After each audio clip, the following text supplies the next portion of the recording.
Hydrogen bomb આ નામ સાંભળતા જ ખરું ને મગજમાં એક જબરદસ્ત શક્તિનો ખ્યાલ આવે છે. પણ આ કોઈ સામાન્ય બોમ્બ નથી. આ તો 20મી સદીનો એક એવો આવિષ્કાર છે જેણે દુનિયાનો નકશો અને ઇતિહાસ બધું જ બદલી નાખ્યો.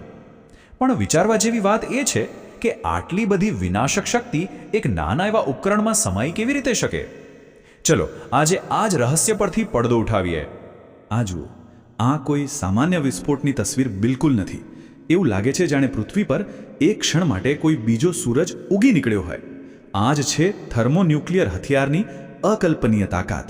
પણ સવાલ એ છે કે આટલી બધી ઊર્જા આવે છે ક્યાંથી? જવાબ છુપાયેલો છે અણુઓના જોડાણમાં. અને એ સમજવા માટે આપણે થોડું પાછળ જવું પડશે. એટલે કે એ સમયમાં જ્યારે ફક્ત અણુ બોમ્બ હતા અને એની કેટલીક મર્યાદાઓ હતી. તો એચ બોમ્બની આખી વાર્તા છે ને એ એનાથી પહેલાંના હથિયાર એટલે કે અણુબોમ્બથી શરૂ થાય છે. અને એની એક બહુ મોટી સમસ્યા હતી. એની શક્તિની એક લિમિટ હતી. એનાથી વધારે શક્તિશાળી એ નહોતો બની શકતો. અને બસ આ જ સીમાને તોડવાની જીદમાંથી સુપર બોમ્બનો આખો આઈડિયા પેદા થયો. જુઓ, પ્રોબ્લેમ મૂળ એ હતો કે એક અણુ બોમ્બમાં તમે અમુક હદથી વધારે પ્લુટોનિયમ કે યુરેનિયમ ભરી જ ન શકો. જો તમે એવું કરવાની કોશિશ કરો તો એ સમય પહેલાં જ આકસ્મિક રીતે ફાટી શકે છે. મતલબ કે હિરોશીમા અને નાગાસાકી પર જે બોમ્બ પડ્યા એની તાકાતની એક લિમિટ હતી. એનાથી આગળ જવા માટે કંઈક સાવ જ નવું વિચારવું પડે એમ હતું. કોઈક અલગ જ રસ્તો શોધવાની જરૂર હતી. અને પછી 1949માં સોવિયત યુનિયને પોતાનો અણુ બોમ્બ ફોડ્યો. બસ આ એક ઘટનાથી આખી દુનિયાની રાજનીતિ બદલાઈ ગઈ. હવે આ કોઈ વૈજ્ઞાનિક પ્રયોગ નહોતો રહ્યો. આ તો સીધી ટેકનોલોજીની રેસ બની ગઈ હતી. અને આ જ દબાણના કારણે સુપર બોમ્બ બનાવવાનો જે પ્રોજેક્ટ હતો એને જબરજસ્ત વેગ મળ્યો. પણ આ શક્તિનો રસ્તો સીધો નહોતો. એ નૈતિક સવાલોથી ભરેલો હતો. અને નવાઈની વાત તો એ છે કે જેમણે ખુદ અણુ બોમ્બ બનાવ્યો એ જ રોબર્ટ ઓપનહાઇમર આ સુપર બોમ્બના કટ્ટર વિરોધી હતા. એમણે તો આને નરસંહારનું શસ્ત્ર કહી દીધું હતું. એમની આ ચેતવણી બતાવે છે કે વિજ્ઞાન એક એવા પોઈન્ટ પર પહોંચી ગયું હતું જ્યાં તેની પોતાની શક્તિ જ કદાચ માનવજાત માટે ખતરો બની શકે.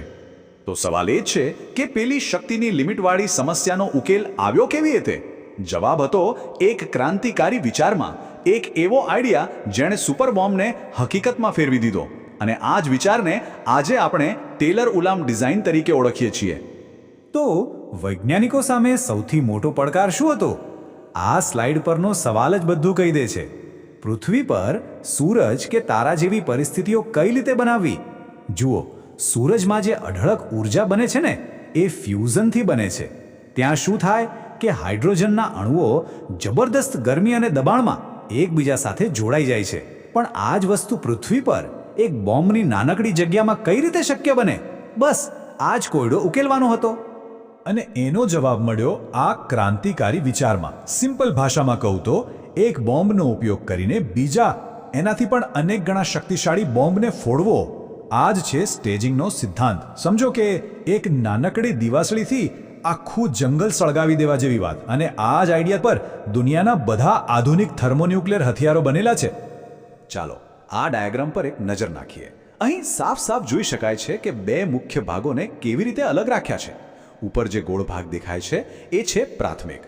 સમજો કે આ એક નાનો એવો અણુ બોમ્બ છે. અને નીચે જે નળાકાર ભાગ છે એ છે દ્વિતીયક, જેની અંદર ફ્યુઝન માટેનું બળતણ ભરેલું છે. અને આ આખી સિસ્ટમ એક ખાસ કેસિંગની અંદર પેક કરેલી છે. ઓકે, તો હવે સૌથી રસપ્રદ ભાગ. ચાલો એકદમ સ્ટેપ બાય સ્ટેપ સમજીએ કે આ આખું ઉપકરણ હકીકતમાં કામ કઈ રીતે કરે છે. અને યાદ રાખજો, આ બધું આંખના એક પલકારા કરતાં પણ હજારો ગણા ઓછા સમયમાં થઈ જાય છે. આપણે જે પ્રક્રિયાની વાત કરીએ છીએ ને એ સેકન્ડના અબજો ભાગમાં જ પૂરી થઈ જાય છે. આને ભૌતિકશાસ્ત્રના નિયમોનું એક એવું ભયંકર નૃત્ય કહી શકાય, જ્યાં ચોકસાઈ અને વિનાશ એક સાથે મળીને એક અકલ્પનીય પરિણામ આપે છે. તો શરૂઆત થાય છે એક સામાન્ય વિસ્ફોટથી. આ વિસ્ફોટકો પ્રાથમિક સ્ટેજમાં રહેલા પ્લુટોનિયમના ગોળાને ચારે બાજુથી એટલી જબરજસ્ત તાકાતથી દબાવે છે કે એ સુપર ક્રિટિકલ બની જાય છે. સુપર ક્રિટિકલ એટલે એવી સ્થિતિ જ્યાં અણુઓ તૂટવાની પ્રક્રિયા કાબુ બહાર જતી રહે. અને આનાથી શરૂ થાય છે એક પાવરફુલ ફ્યુઝન ચેઇન રિએક્શન. મતલબ કે એક નાનો અણુ બોમ્બ ફૂટે છે. અને હવે અસલી ખેલ શરૂ થાય છે. આ જે નાનો ધડાકો થયો એમાંથી ગરમી કે ગોળીઓ નથી નીકળતી, એમાંથી નીકળે છે મોટા ભાગની ઊર્જા, શક્તિશાળી એક્સરેના રૂપમાં. અને જે બહારનું ખાસ કેસિંગ છે એ આ બધા એક્સરેને બહાર નથી જવા દેતું. એટલે બોમ્બની અંદર જ જાણે એક્સરેનો એક ભઠ્ઠો તૈયાર થઈ જાય છે. હવે આ ભયંકર ગરમ એક્સરે સીધા જ બીજા સ્ટેજ એટલે કે દ્વિતીયકના બહારના પડ પર ટકરાય છે.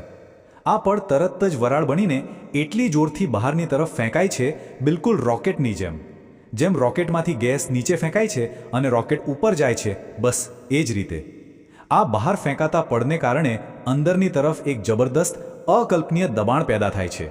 અને આ દબાણ એ એટલું બધું હોય છે કે એ ફ્યુઝન બળતણને એકદમ દબાવીને નાનું કરી દે છે. સાથે સાથે આ જ દબાણ એની અંદર રહેલા સ્પાર્ક પ્લગને પણ સળગાવે છે, જે એક બીજો નાનો ફિશન ધડાકો કરે છે. તો હવે શું થયું? બહારથી જબરદસ્ત દબાણ અને અંદરથી અતિશય ગરમી. બસ આ જ તો જોઈએ ફ્યુઝન પ્રતિક્રિયા માટે. તારા જેવી પરિસ્થિતિ બની ગઈ અને પરિણામ ઊર્જાનો એક મહાવિસ્ફોટ. પણ સવાલ એ થાય કે આ એબ્લેશનવાળી પદ્ધતિ જ કેમ કામ કરે છે? તો એનો જવાબ આ આંકડાઓમાં છે. આ ટેબલ જુઓ. રેડિયેશન કે પ્લાઝમાથી જે દબાણ બને છે એ ઘણું ઓછું છે, પણ એબ્લેશનથી જે દબાણ બને છે એ બીજા કરતાં કેટલાય ઘણું વધારે છે. ફ્યુઝન શરૂ કરવા માટે જેટલું પ્રચંડ દબાણ જોઈએ એ ફક્ત ને ફક્ત આ જ પદ્ધતિથી મળી શકે છે. આ આંકડા જ આખી ડિઝાઇનની સફળતાનો સૌથી મોટો પુરાવો છે. તો આ ટેકનોલોજીએ ખાલી બોમ્બ બનાવવાની રીત જ નહોતી બદલી, એણે તો યુદ્ધ અને આખી દુનિયાના દેશો વચ્ચેના સંબંધોના નિયમો જ બદલી નાખ્યા.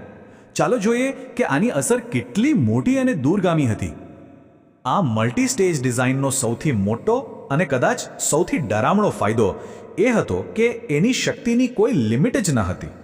સૈદ્ધાંતિક રીતે તમે જેટલા સ્ટેજ ઉમેરતા જાઓ એટલો મોટો ધડાકો કરી શકો. અને એનું સૌથી ભયાનક ઉદાહરણ છે સોવિયત યુનિયનનો ઝાર બોમ્બા. કહેવાય છે કે એ 2 નહીં પણ 3 સ્ટેજનો બોમ્બ હતો અને એના કારણે જ એ ઇતિહાસનું સૌથી શક્તિશાળી હથિયાર બન્યું. 50 મેગાટન. આ આંકડો સાંભળવામાં નાનો લાગે, પણ એનો મતલબ છે 5 કરોડ ટન TNT જેટલો વિસ્ફોટ.